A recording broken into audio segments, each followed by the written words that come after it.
Hai, nama saya Teguh Imari Manuel. Saya pernah berpikir bahwa ayah adalah orang yang membuat hidup saya hancur. Inilah kisah saya. Mama cerita tentang papa, kalau papa itu suka main perempuan. Dia suka nikah lagi, dan akhirnya mama bilang kalau mama itu istri keempat gitu. Sampai akhirnya mulai naruh perasaan dendam.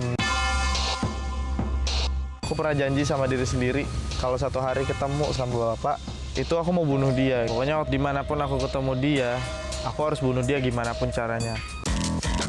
Setelah itu, aku juga ngalamin pindah-pindah rumah, titipin sama saudara-saudara kayak adiknya bapak, terus kakaknya bapak. Di situ juga aku ngerasa, aku nih sebenarnya anak siapa sih gitu.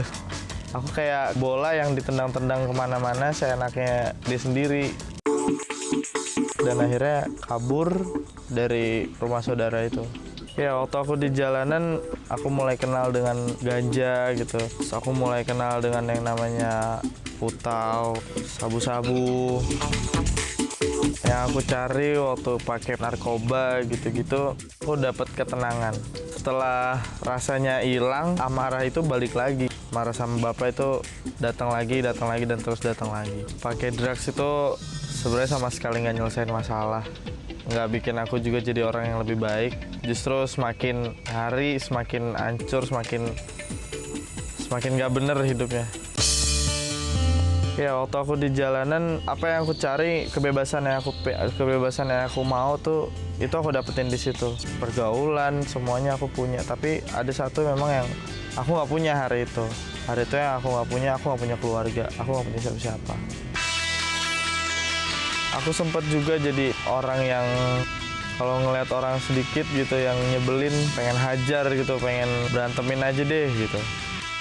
Waktu berantem, emangnya aku bayangin tuh di situ tuh bapak yang ninggalin aku, ya bapak yang nggak peduli sama aku, dan di situ aku numpain semua kemarahan aku sama bapak gitu. Aku puas gitu. Tapi setelah itu aku menyesali perbuatan aku itu gitu. Setelah aku dengar kabar papa udah nggak ada, satu hari aku ketemu teman aku yang namanya Bayu. Dia anak pang gitu. Karena dia tahu aku nggak punya tempat tinggal, akhirnya aku disuruh tinggal di rumahnya dia. Waktu itu dia ngajak ke tempat ibadah. Ya memang aku ikut sih, tapi di situ aku ikut karena cuma ngerasa nggak enak aja gitu, karena aku udah tinggal di rumahnya dia. Waktu aku datang tempat ibadah itu, buat aku apa sih nih gitu, ngapain sih mereka gitu. Tapi ada satu saat di mana aku dengar firman, karena begitu besar kasih Allah akan dunia ini, sehingga dia mengaruniakan anaknya yang tunggal. Waktu aku dengar itu, ada satu pribadi yang mau berkorban buat aku gitu, yang dia mau mati, dia rela dikorbankan cuma untuk seorang Umar. Setelah aku nyadarin hal itu, aku coba renungin, aku ngerasa semacam diingatkan masa lalu aku yang buruk, yang pakai narkoba lah, yang kabur dari rumah, yang kecewa sama orang tua gitu. Akhirnya sesudah itu aku coba ngambil keputusan untuk menuju hidup yang lebih baik lagi. Dan akhirnya aku dapat semuanya, aku dapat kasih sayang dari pribadi Yesus itu sendiri. Aku ngerasa dia jadi bapak aku yang baik, bahkan jauh lebih baik dari bapak aku yang ada di dunia. Sampai akhirnya aku minta ampun sama Tuhan, aku lepasin pengampunan buat bapak. Puji Tuhan aku mengampuni dia.